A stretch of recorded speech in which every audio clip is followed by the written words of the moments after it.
Hi, everyone. I'm Frida, and welcome back to the Symposium.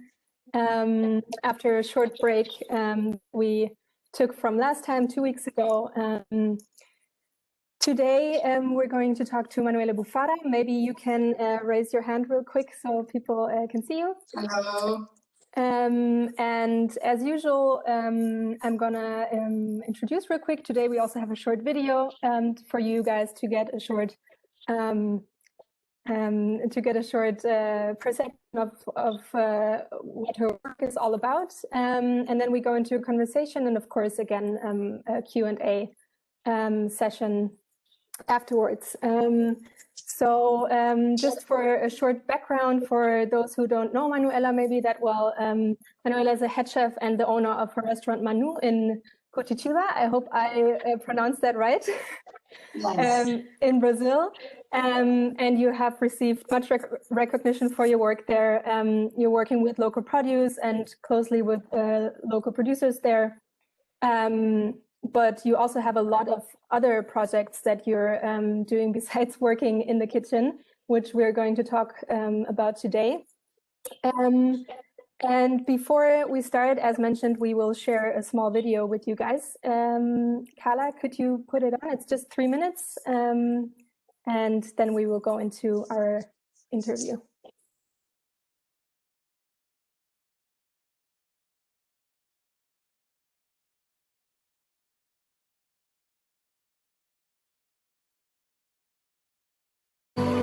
When we still didn't know.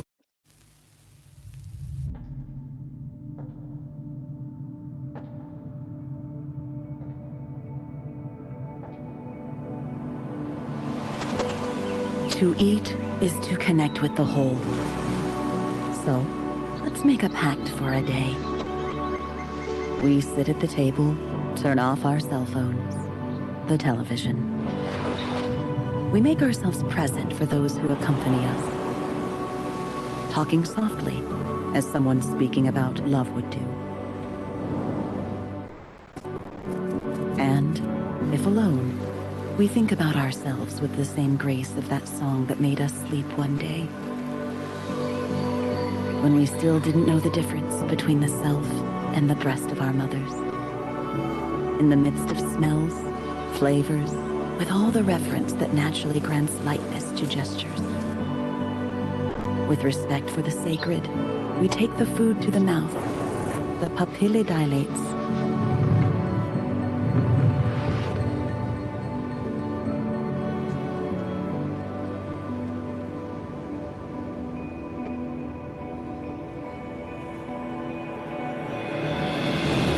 Sun, water, air, earth, fire, insects, pollen, hands, sweat, death, life, time, creation. All this is made and unmade by each miraculous light. Tiny miracles, yes, weaved by infinite stories between our teeth and tongue.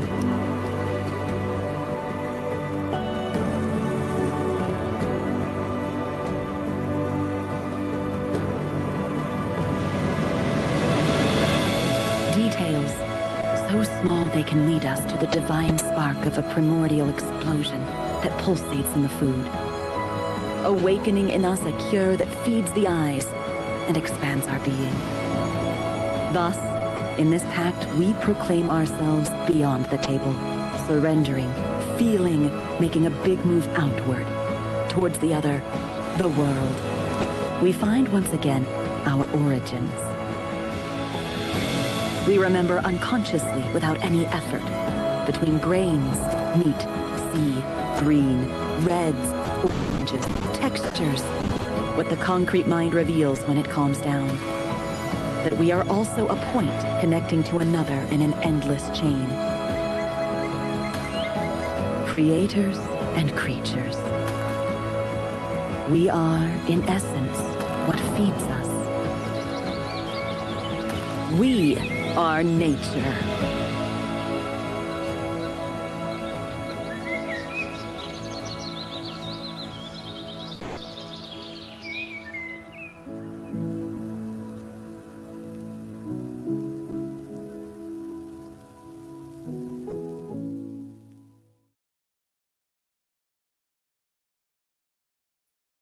Super nice. Thank you, Manu, for sharing this video with us. I do not feel like I'm in Berlin anymore, in gray Berlin right now. Maybe could you give us a short background to you, because you're not classically from the culinary background, but you studied something else before. Can you explain to us how you got here and a little bit about your journey into the kitchen? So, I started the kitchen, but I was in the university doing journalism that time. So, and then my parents told me, hey, you have to finish school, you know, you have to be in university, and chef is not a profession, you know, you cannot be a cook. You need to be a journalist. So I did the journalism school for maybe 3 years. And then I was doing the same time cooking school. And then my grandma in that time was living in Italy. And then I called her and said, hey, I want to work in a kitchen. And she said, okay, but first I can find maybe a course or something for you can do here. But first you need to work and see if this is really what you want. So I went to Italy, but I was 17 years old. And then I started to work in a restaurant. And after that, I did a cooking school in Italy. And then I worked in Italy for maybe 2 or 3 years. And then I went at Noma in Copenhagen in 2006. Because one of the guys, the chefs that I work in Italy, he paid me not with money, but maybe he paid me with magazines and book. And then I saw Rene in this magazine called Apicius. And then I just applied for a stage over there. And then they said, yes, of course, but it's winter here, you know, in Copenhagen. What are you know, from Brazil? And I spent 45 days, was my first time at Noma. And then I went back to Brazil and I finished school, university. In the same time I was working as a chef. I was really, really young. I was 22 when I had like my first opportunity to be a leader in the kitchen. I was 22 years old and I was a head chef in a 5-star hotel here in my city. And then after 2 years in that hotel, I became like the head chef of all the hotel of the group. And well, in the time that I have always that I have time to do internship, I always went to do internship at Noma again, and then I did at Alinea in Chicago, and then I did in Italy again at the Bergamo. So that's how my cooking life started, and that how I came, you know. And then I opened Manu. Manu is going to be 10 years in January. And can you tell us a bit about the food culture of Brazil in general, and what your cooking looks like now at Manu, and also why, maybe you can explain a little bit why you decided to go back? I mean, many chefs who decide to work also internationally sometimes also stay in the US or where there's more acclaimed restaurants. Well, so Brazil, it's we are not like we don't have like this culture of food as you know, Europe, but so I can say from South Brazil. So we are a big colony here in South Brazil, a lot of German, a lot of Polish and Italian people. So we became that we call like in the South Brazil, we are the harder workers. And because we are in the area that have a lot of people from other places and a lot of companies, so that's why Brazil, the culture of food in Brazil changed a lot in the last years, you know, last 10 years, and we are trying to worry about what we eat and worry about the farmers and the food and what the food that we put in our mouth. So I think the food culture in Brazil is changing a lot, and we have like so many products, so many things that is possible to eat. We have like the whole Amazon and Atlantic forest that have so many fruits, native fruits and herbs inside. So I think we are pretty lucky, you know, to be in a country like that. But we need to be proud of our country, and maybe chefs, but not maybe the people. They are not proud of the ingredients that we have here. Still, Brazil, some people in Brazil is still like they want a caviar and foie gras, you know, stuff like that. And maybe you have in your garden or in your yard so many incredible things, incredible fruits and ingredients. So Brazil, it's I think it's changing now. Began like 2 years ago, and now I think we, after with the COVID, people are understanding more how important is the food that we eat and how important is to work with the small producers and the farmers near you. I choose to be back in Brazil because I'm really proud for my family and my culture and the city that I come from. So I really want to open the restaurants here. Manu cannot be in other places besides Curitiba, because I think my restaurant is not just to serving food. I think I'm here to change, to make people understand about information and education, about how food is important to the world and how we can change a nation just with food. And well, we developed so many people around us.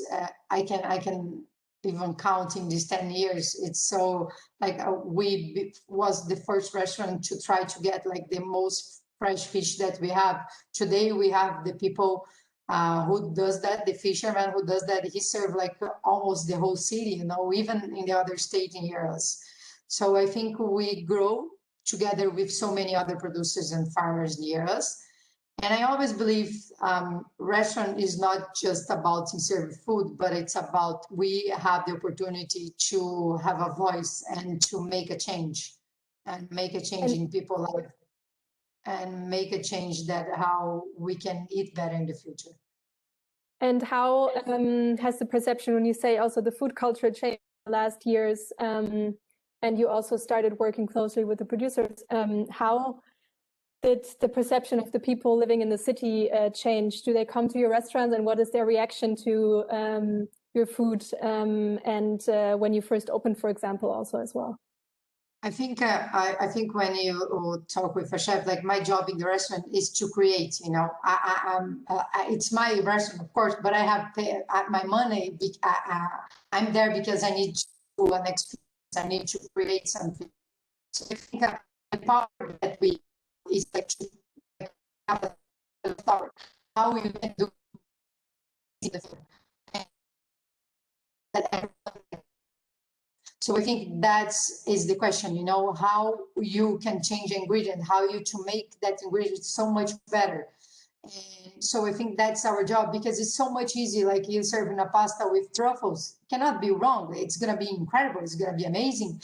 But how you can have a plate with a lot of money just using cauliflower and passion fruit. It's one of the plates that we have in the restaurant that people said, wow, how amazing is that? And then it's simple, you know, but it's how you try to use the best technique, the best ingredients, the best flavor, and the best season for that cauliflower. And how did their relationship with the producers start? How did you find them? How did you start the relationships? What was their approach to the restaurant? Were they was it completely working fine from the beginning? Were there some difficulties, and has that relationship also changed until now? Of course, we have for Manu, we have like 12 seats in the restaurant, and we have 62 producers that work directly with us. And so in the beginning it was a little bit hard because, okay, our sugar producers, the brown sugar producer, he lives 3.5 hours from here in a really small town, who doesn't have, it's really hard to get a sign for a cell phone. So for we founding him, we called to the church, to the priests, because priests know everyone in the city. So we called to the church, and then the church put us in connection with this guy, you know. And so he's producing our sugarcane juice and our brown sugar since maybe 9 years now. So in the beginning I did a lot of expedition around the states and around other states to have like the best oyster.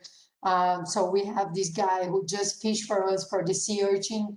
So we try to use like I have this producer of broccolis. He just produced broccolis. So he's amazing broccoli producer, but it's just a season, it's like 6 months in the year. So we try to using this broccoli that is incredible one this time, and with strawberries. So that's why we have so many producers around Manu. And I think this is more than a friendship. Yeah, they become like a family, because they're trying. Okay, I'm really small. I don't buy so much from them, but they know my respect for the land, my respect for the products. I never go in a supermarket with a list and with a recipe. I think the Mother Nature can give us the recipe of the day, because you cannot. I want this fish for my restaurant. You cannot find. You don't know if the fisherman is going to find that fish. So I think you have to be open-minded. All the chefs and the cooks, we need to be open-minded and work side by side with nature. Have you experienced actually any changes with climate change, that there's new produce coming up, or there's produce that are harder to get or harder to grow? Is there any example now here in Brazil? I don't know if you guys heard, but we exactly the main problem is here where I come from, Curitiba. We don't have water enough, because we don't have rain. So twice in a week, they cut the water. So the Monday and Tuesday, I cannot open the restaurant because we don't have water. It's the water in the neighborhood that the restaurant is. They cut the water Monday in the morning until Tuesday in the afternoon. So it's really super challenging for a restaurant. Yeah, so it's really hard for the vegetables now in that time of the year. It's hard for the vegetables. It's hard for the fruits. So we are trying to work with the best ingredients that we can find, but it's not easy. But people are seeing now how the man can affect the nature, how we can affect the whole process, And next to the restaurant, which I guess takes already up a lot of work, you also have other projects. For example, your beekeeping project.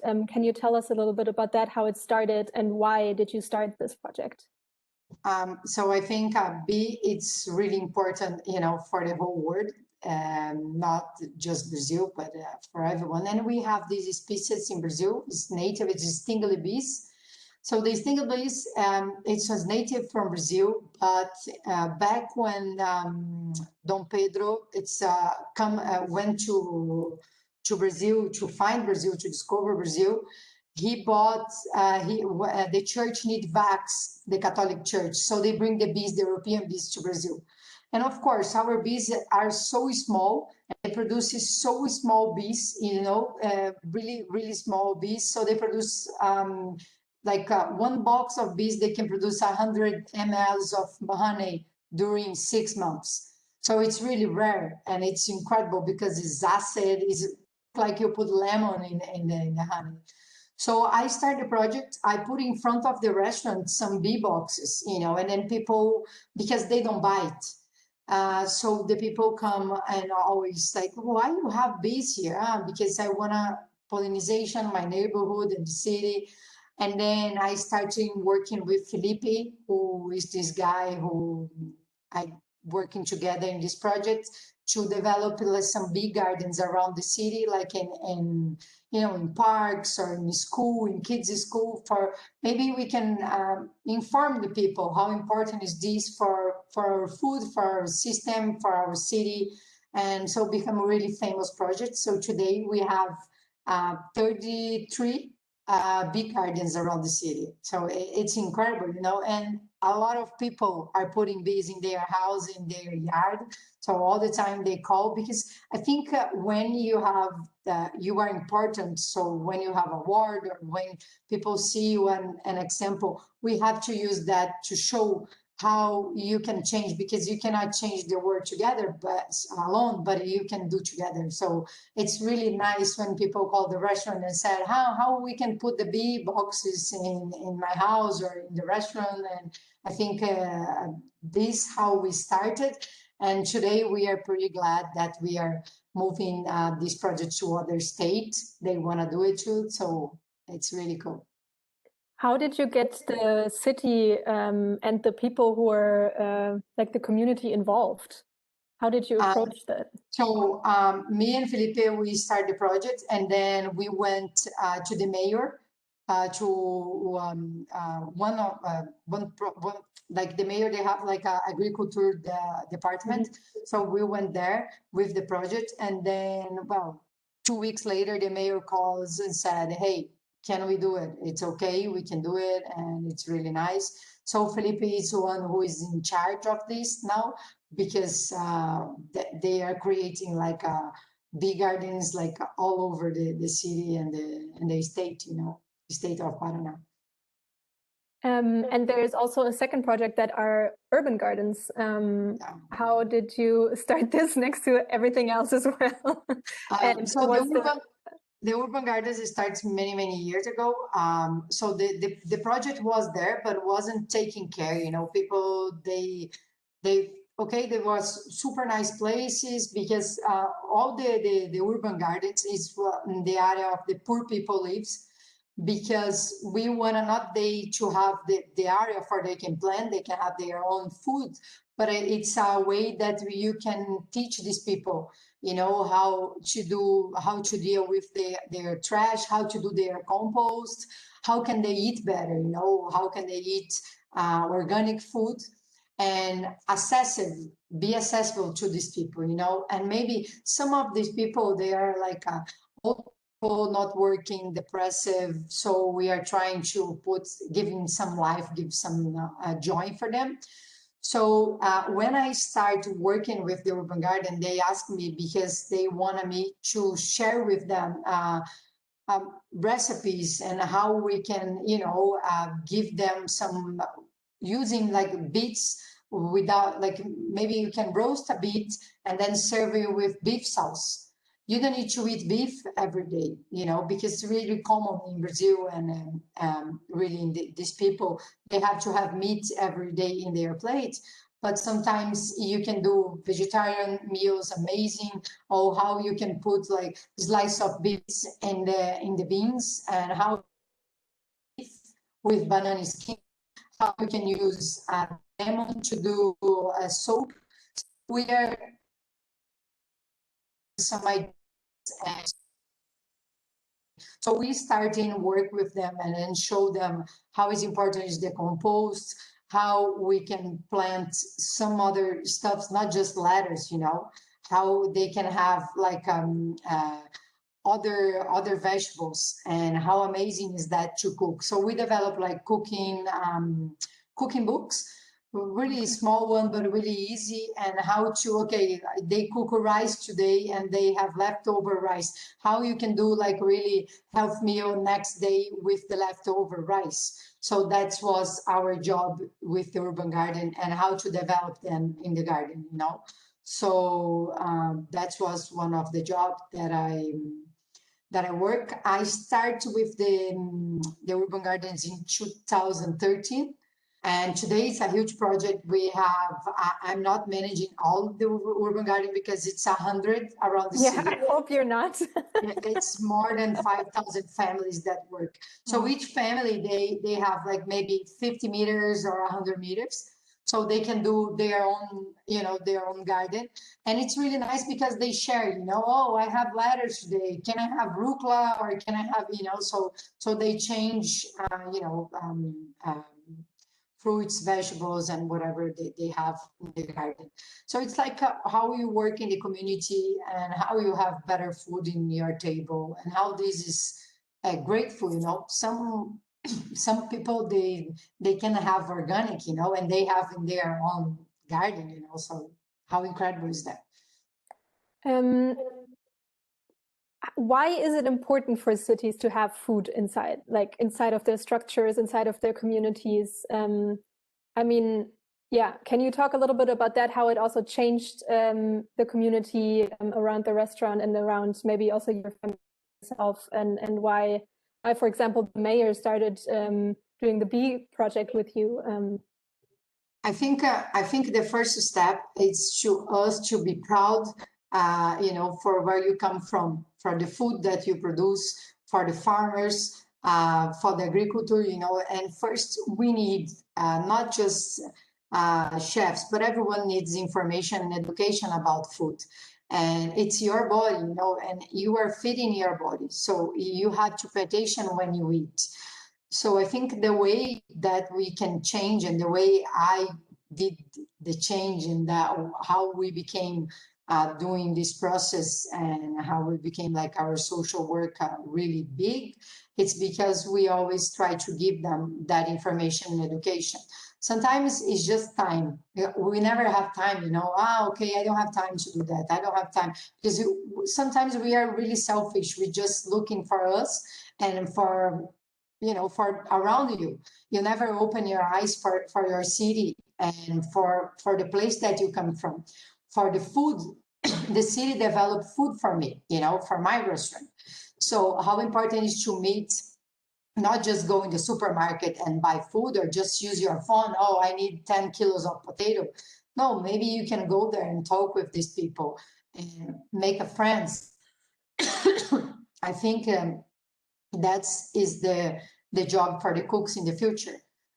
We need to be close of these people. We need to understand more, and we need to change our community. And it's our job to work with the community, to work with the city. And I think more than ever, it's time to change.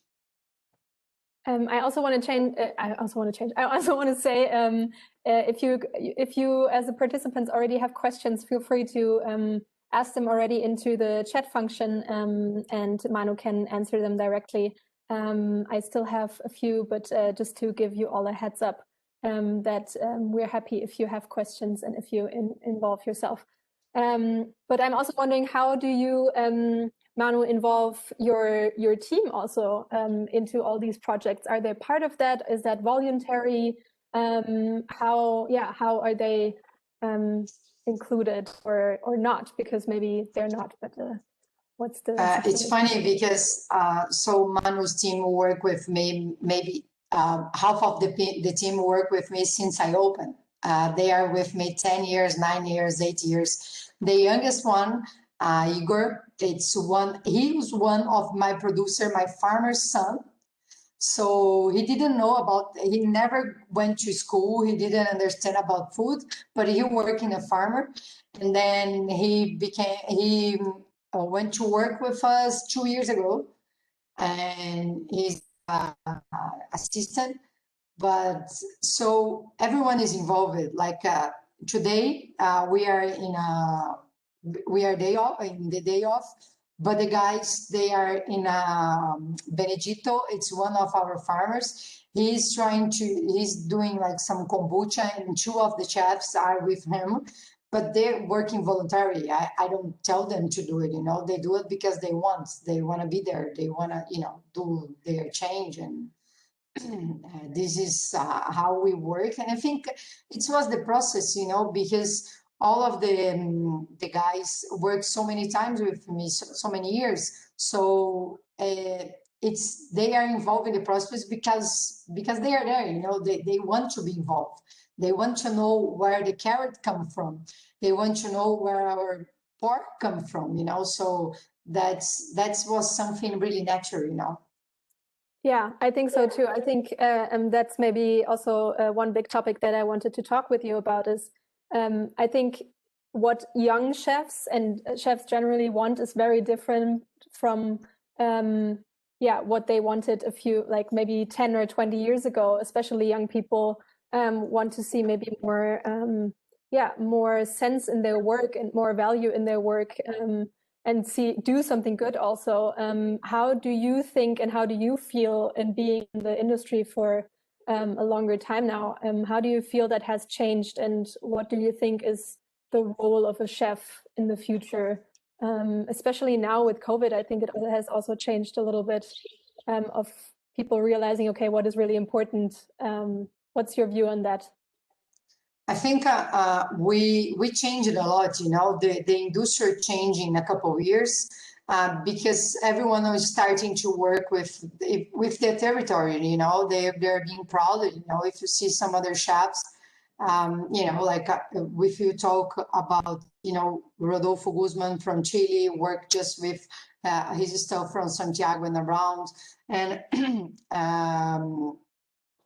I think chefs are understanding how important is their community and their space, and how can they change that, how is important to work side by side with the city, with the nature. And I think in the future, that's going to be the change, I think it's not like something, I want to be sustainable, I'm sustainable. I think you have to do it, you have to be sustainable, you have to care about the trash, you have to care about the water, about the heat, about how much plastic that you are using, I think that's, separate garbage, that's had to be normal. You cannot don't separate anymore, So I think we need to do that change. And as a chef, as a leader, as activists, I think all the chefs who has the voice, they need to tell that, they need to, like the job that I did in the schools, I felt like I really need to do something for the kids. And then I just called my kids' school and said, hey, can I speak for the kids or for the parents, maybe about food and about how, because moms, they always like, okay, you are traveling and then you come home and then you want to, be beloved, and then you come with a chocolate bar, because you want your kids, so you feel guilty. But you give a chocolate bar for your kids, so maybe we need to understand that, you don't need to buy love, from your kids. Maybe you can come with like, I don't know, a book and then, a pencil, whatever, So we need to change that concept, and that's the concept that we are changing now. And then if you want to do something, just go in schools, I'm a speaker in schools for municipal schools and public schools, and then my kids' schools, just to tell, because some parents, they don't understand how is important that food, how the ultra processed food is so bad for your health. And so I think that's we need a change, and then it's on us, Manu, maybe you can try and for the last 10 minutes turn on your video again, so we can maybe see you for the last 10 minutes. Is there any questions that you guys would like to ask Manu? I have still some, but I want to give some space to everyone else. If you do, then maybe just unmute yourself and just ask directly or write into the chat. But can you also, when we talk about younger people and children, you do also have I think it's called Like a Chef, the trainee program. And we also at Die Gemeinschaft are talking a lot about education for chefs, because in Germany it's pretty old school. And as I said, like, young people don't want to just know how to cut perfect cubes, but they want to learn more and also, change or have like a restaurant that is different and do good. Can you talk a little bit about education for younger people in the industry, actually? So I think as we need to show these younger chefs, that it's not just about cooking, but it's about a lot of things. We have more than just recipes, It's not just about you have like a 3 stars Michelin restaurant, but you don't care about water, you don't care about trash, you don't care about your employees. You just want to, be famous and be in a cover of some magazines. But I don't think that's not going to work anymore. As a client, you don't want to eat in that place anymore. So you want more. You want that people do more.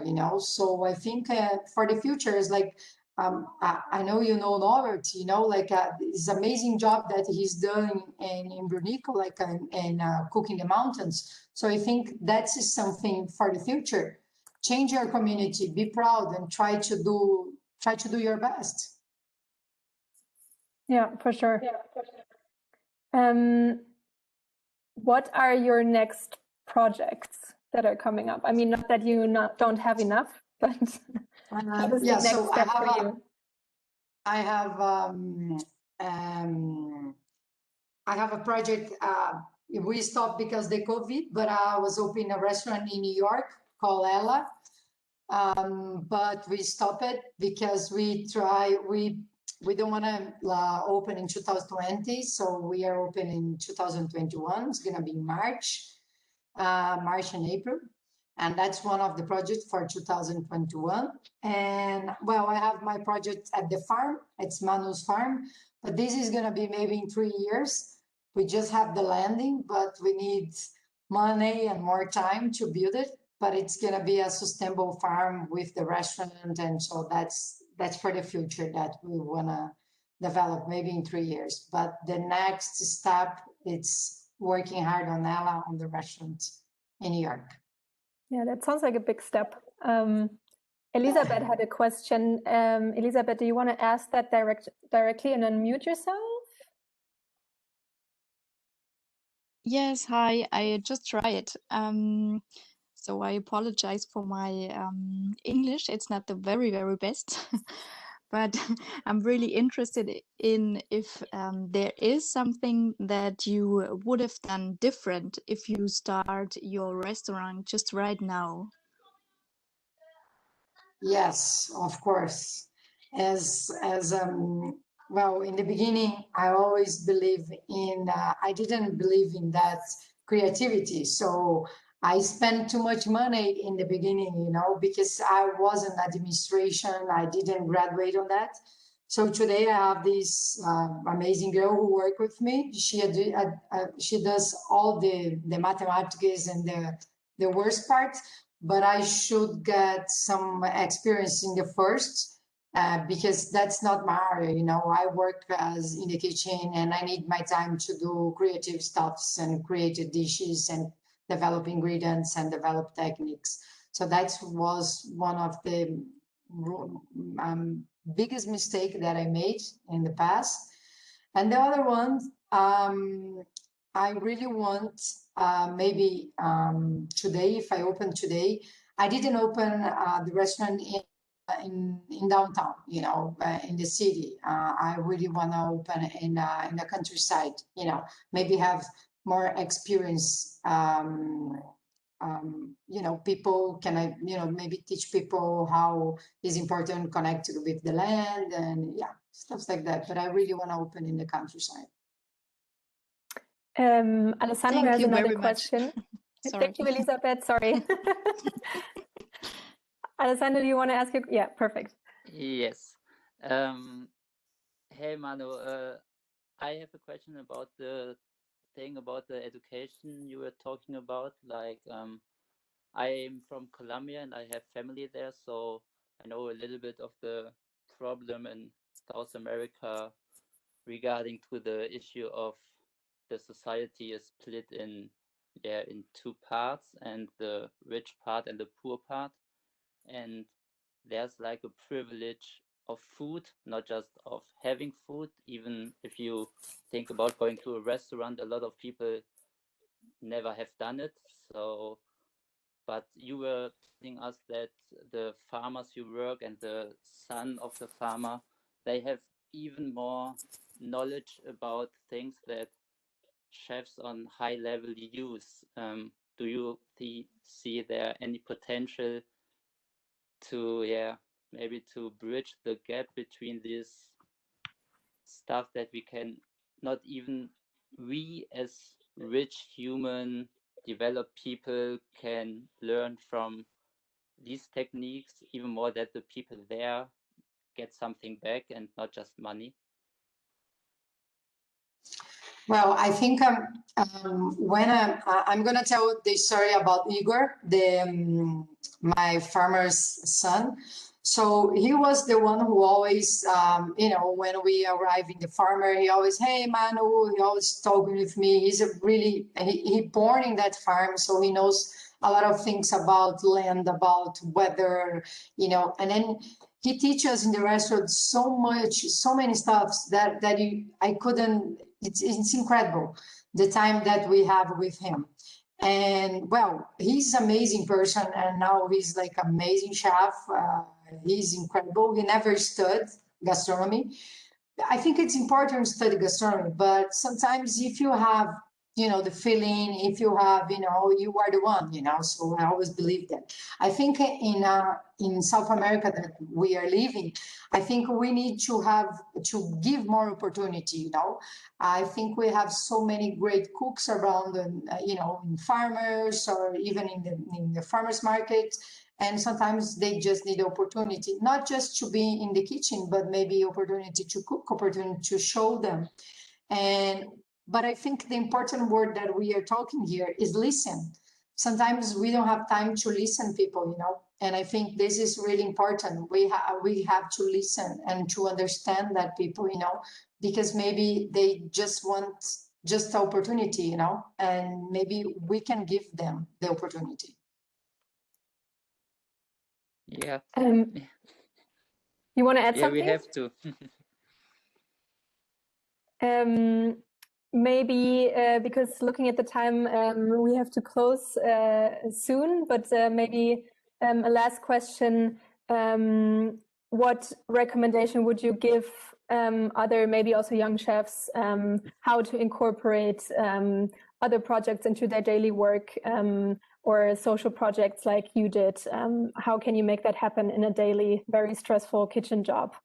I think time is the word, you know, because always when you ask someone, I don't have time, well, make time, because it's really important you give your time for social work, for, you know, changing and do your change, you know. You don't need to work in a fine dining restaurant, but maybe you can just develop some incredible social work around your community and do something. I think we need to, the younger chefs that is coming, you know, and graduating is not just about being a star, but it's about be a star, you know. You can be your own star, you know, and always believe in yourself. And always try to fight against time, because you can make time, you know. Yes. Hey, thank you, Manu, for taking the time for Thank you us. so Actually, much. we really, really appreciate it next to all of the projects that you're running. So thank you so much. Hope to see you soon in Berlin, maybe, or in Brazil, or at any other place when this pandemic is hopefully soon over. And I wish you good luck for opening the new restaurant. And for everyone, thank you all the participants who are coming. In 15 minutes, we continue with the next program with Jenny Dorsey and Dalat Kambu and talk about cultural appropriation in the kitchen. And I hope to see you in 13 minutes there. Thank you again, Manu. Talk to you soon and see you soon. Thank Bye, you. everyone. Bye-bye. Bye.